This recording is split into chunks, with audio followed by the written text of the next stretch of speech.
Now that we have our super text editor installed, let's talk about HTML. Now, this HTML section, together with the CSS section, is designed to get you started for our big web page project that we will be working on later.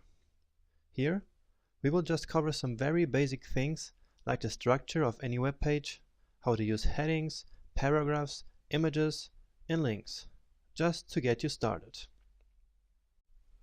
But let me first show you what we'll build in this section and in the next one, using HTML and CSS. It's a very simple fake blog post web page. But it looks pretty cool for your first web page, right?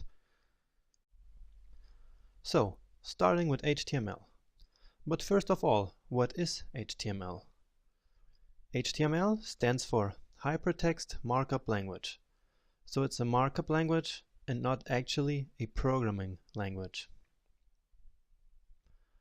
HTML documents are described by HTML tags, like these three you see here. Each HTML tag describes a different type of content, such as headings, paragraphs, or links. We use tags to mark up the beginning and end of an element.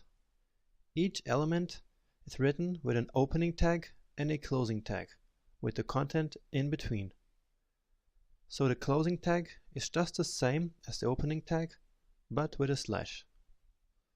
We will see all of that when we start the real coding. And web browsers, such as Google Chrome, can read HTML files we code and translate them into visible web pages. Alright, now that we know what HTML is, we can move on to some real coding in the next lecture.